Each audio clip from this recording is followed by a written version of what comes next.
자, 그러면 소망은 누구의 것인가?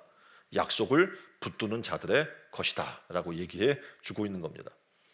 자, 언젠가 하나님께서 약속하신 때가 되면 이스라엘이 회복되겠다는 약속을 주시기 위해서 예레미야에게 지금 말도 안 되는 전쟁통에 땅을 사라고 얘기해 주신 거죠.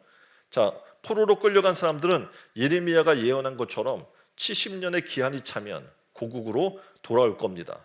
그때 나라가 회복되고 포로가 돌아올 때 그들은 다시금 논밭을 일구며 살게 될 것이고, 그때는 농사지을 땅이 필요합니다. 예레미야가 비록 큰 밭은 아닐지라도 밭을 샀다고 하는 것은 뭐냐면 오랜 후에 하나님께서 우리 민족을 회복시켜 줄 것이라는 사실을 알려주기 위함입니다. 그래서 매매 계약서를 쓸 때 10절로 11절에 보면 말씀한 대로 두 개의 매매 계약서를 쓰죠. 하나는 법과 규례대로 봉인해서 보관을 해요. 다른 하나는 봉인하지 않습니다. 이유인즉슨 사람들에게 밭을 매매한 사실을 알리기 위함입니다. 그런 전쟁통에 밭을 매매한 것을 통해 먼 훗날 지금 하나님께서 이 땅을 회복시켜 주실 것이라는 사실을 사람들이 분명하게 알게 하기 위함입니다. 어쩌면 사람들은 그런 예레미야를 향해서 얘기할지 몰라요. 어리석다, 바보다, 전쟁통에 땅을 사는 사람이 어디 있어? 그렇죠? 다 없어질 건데 라고 생각할지 몰라요. 근데 예레미야는 하나님의 말씀을 통해서 이스라엘 백성들에게 소망을 주고자 했던 것이죠. 하나님께서 이스라엘을 버리지 않는다는 약속의 말씀을 알려주고 싶었던 거예요. 지금은 그들이 예레미야의 그런 행동을 이해할 수 없을 겁니다. 그런데 전쟁이 끝나고 포로로 잡혀간 사람들이 예레미야의 행동을 통해서 작은 소망을 갖게 될 것이에요. 그 땅에 남아있는 사람들 역시 예레미야를 통해서 말씀하신 하나님의 말씀에 소망을 갖게 될 것입니다.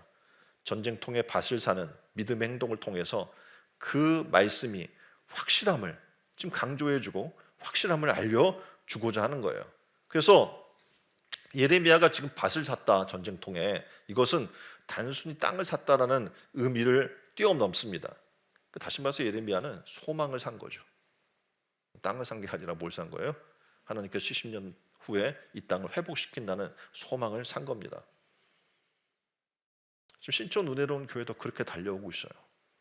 우리는 좀 소망을 위해서 지금 아시는 것처럼 뭐 수십 년을 좀 소망을 위해 수많은 싸움을 싸워왔고, 그리고 소망을 쟁취해 왔습니다. 그러니까 소망은 아까도 말씀드린 것처럼 쟁취하는 거거든요. 누가 거저주는 것이 아니에요. 지금도 우리는 소망의 밭을 사고 있습니다. 사람들은 예레미야에게 말했던 것처럼 지금 이 시국에 신촌 은혜로운 교회를 보면서 어리석다고 얘기합니다. 저는 그러나 하나님의 약속을 믿습니다.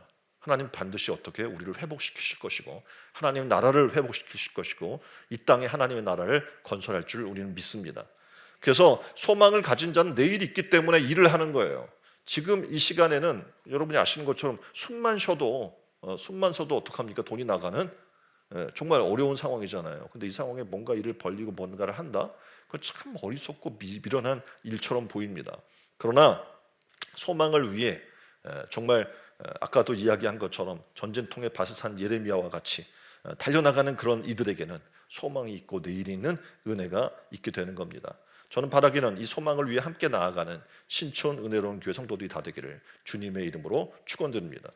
신촌 은혜로운 교회 성도 한 분 한 분이 모두 하나님의 약속을 붙들었으면 좋겠습니다. 그리고 소망을 이루는 성도들이 다 되기를 주님의 이름으로 축원드립니다.